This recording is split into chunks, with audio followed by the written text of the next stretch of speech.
You know, something is deeply, deeply wrong in the world of computing. There's this silent crisis happening, an invisible drought that's making the tech we all depend on, well, impossibly expensive.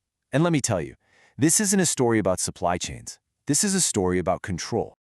I'm sure you felt it yourself. You go to buy a simple memory upgrade for your PC, right? Something that should be easy, affordable, and then you see the price tag and you just have to stop and ask, how on earth did we get here?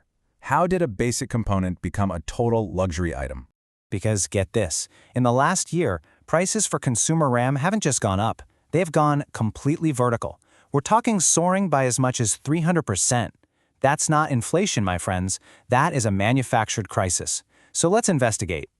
So, our investigation begins right here, at the scene of the crime. For millions of us, that's the checkout page on a tech website.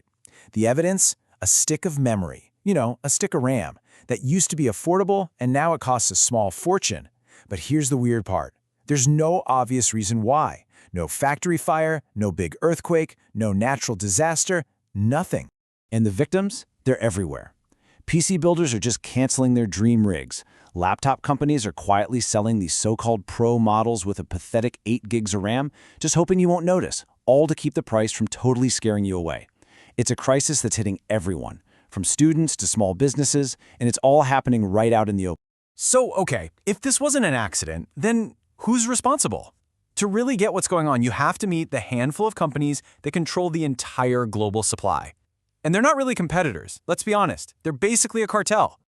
This slide right here, it says it all. You've got just 3 companies, Samsung, SK Hynix, and Micron, and together they control a staggering 95% of the world's memory. For all intents and purposes, they are the OPEC of sand. They control the flow of the single most critical resource in our digital age. And look, if you think I'm being dramatic, just look at the rap sheet. This is not the first time they've been accused of rigging the market. Back in 2002, executives literally went to prison for price fixing. Then in 2018, another lawsuit accused them of creating artificial shortages. Today, they don't even need a secret smoke-filled room. When you control 95% of something, you just have to look at each other, nod, and turn down the tap. The market isn't broken, it's fixed. So, what's the smoking gun here?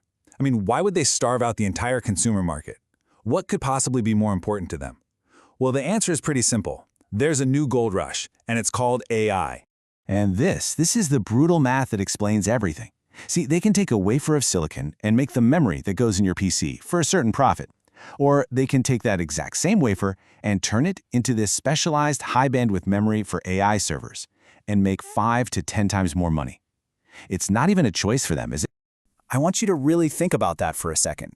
They are physically, literally taking apart the production lines that make memory for you and me, and they're retooling them to serve clients like OpenAI and NVIDIA. They are cannibalizing the consumer market because the profit from this AI boom is just too massive to ignore. The river that supplied our whole village has just been diverted to fill the swimming pools of billionaires. All right, now let's talk about the cover-up, because the official story they're telling everyone is just a masterclass in corporate doublespeak. They'll tell you it's about supply chain issues or a demand imbalance. And that, my friends, is a lie. The real strategy has a name. It's called capacity discipline. It sounds like some responsible business school term, but really, it's just a fancy phrase for a strategy to create artificial scarcity.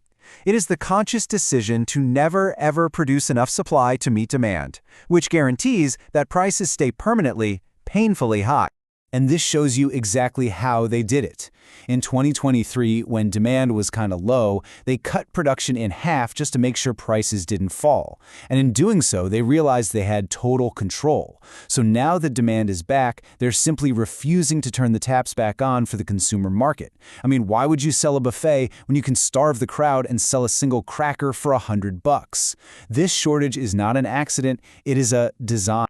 Now, you have to understand, this isn't some temporary price spike that you can just wait out. No, this is a fundamental restructuring of who gets access to computing power. We're talking about the dawn of a completely new era. And this slide right here shows the new digital divide. On one side, you've got the haves, the Googles, the Metas, the AI giants, with basically unlimited money, and they're buying up 80% of all available high-end silicon. And on the other side, well, that's the have-nots. Gamers, creators, indie developers, small businesses, and, You. For the foreseeable future, this is our new reality. The whole idea of cheap, abundant computing power, the very thing that fueled innovation for decades, that's over. From now on, just to participate in the modern digital world, whether it's for gaming or work or creativity, you will be paying a silicon tax directly to this triad of companies. So, welcome to the Silicon Famine. The question we're all left with is a pretty stark one. Is this the end of computing as a democratic force and the beginning of an age where true digital power is reserved only for the very, very rich?